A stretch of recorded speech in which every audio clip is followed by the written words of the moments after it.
Hi, this is Shivabasu.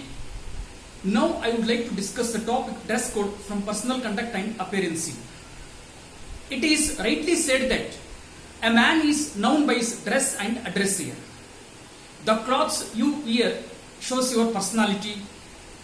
The colors you choose, the ornaments you wear, the wristwatch you wear and the pen you use says a lot of things about a person and his personality here.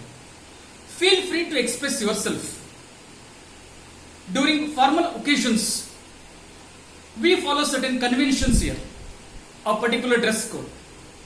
Nowadays, dress code has gained more importance in the corporate sector here. In the corporate companies, a men or the employees are forced to wear a coat and a tie compulsory. Whereas for women, she is going to wear a cotton sari. And though a woman wears a cotton sari in almost all the parts of a country, quite common, but still it differs. This dress code differs from country to country and from culture to culture here. The women who wears sari in Maharashtra is quite different from the Kerala who wears sari in Kerala here. Even if you take our state itself, a Kodagu woman who wears a sari is quite different from other parts of our region here. Suppose when Kodagu women attends an interview in the Mysore, then it feels uncomfortable because of the sari she had wore, the style she had wore here. So that's why it differs from country to country and from culture to culture. And even for the interview or for the formal meetings or for the interview, dress code is very important here. Usually, the candidate gives utmost importance for his appearance here. The dress he wears, the shoes, the tie, his hairstyle. In a nutshell, his appearance is very important here. He usually wears sky blue shirt and a dark navy trousers and a shoes and a tie, and then he attends for the interview here. If she is a woman, she wears a cotton sari here. Especially in the civil services exam, either it might be UPSC or KPSC, the candidate gives very importance for his dress code here. In order to clear such exams, he has to cross 3 rounds, 3 phases. The first one is preliminary test. It is nothing but an objective test. Questions will be asked over there. It is only for qualifying.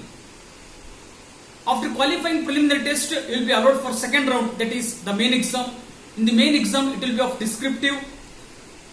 Whatever the marks candidate scores will be counted for the ranks in the main exam. After clearing main exams, it will be allowed for the third round, that is personality test, nothing but as if like an interview here. So here, the candidates will be very cautious regarding the dress code here, their appearance here. The candidates usually prefer a sky blue shirt, dark navy trousers and a shoes. Whereas if it is women means she gives an importance for cotton sari here. If something went wrong in the personality test, again they have to come by the first rounds here.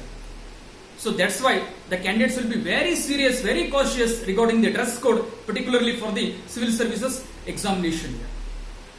So here the dress code, it is very important. In many of the educational institutions, such as schools and colleges, we come across different kinds of dress code here. Each school will have different dress code. The main purpose of the dress code is for the sake of unity, equality, identity and discipline here. In order to make the students feel one, the students should feel themselves that they are all one. So for that sake, in order to get united, the first thing. Secondly, for the sake of equality, there should be no discrimination between the students here, rich and poor, all these barriers. For the sake of equality, all are one. And third one is identity. Identity nothing but even inside the school premises or outside the school premises, everyone will recognize that this particular student belongs to that particular school. And the fourth one is for the sake of discipline. So for all these things, unity, equality, identity, and for the sake of discipline, school uniform will be set up in many of the schools as well as in many of the institutions or colleges here. Even in the offices, in many of the offices, the employers makes the employees to work for the sake of one goal, one particular goal.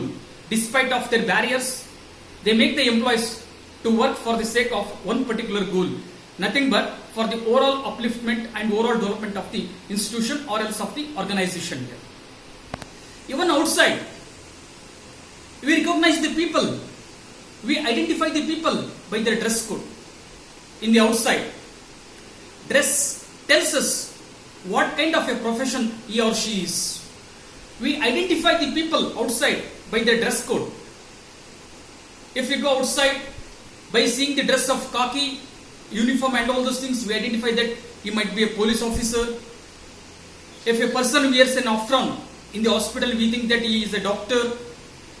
So, by the different kinds of professionals, those are working outside, we are going to recognize or identify by seeing their dresses. It might be doctor, police, postman, driver and conductor, and many other things, only by seeing their dress code. So that's why dress code has become easy for any of the public to identify whether he is a government servant or he is a public. So that's why nowadays dress code is very important. This dress code reflects our personality of what kind of a person he or she is. Of course, being a well-dressed doesn't mean that he is a well-cultured. If we have dressed well means it doesn't mean that we are well-cultured. But the thing is, the way we behave, the way we, the manners we perform in the public are very important here. So, as of I told earlier, it is rightly said that man is known by his dress and address. So this dress code reflects our personality. Thank you.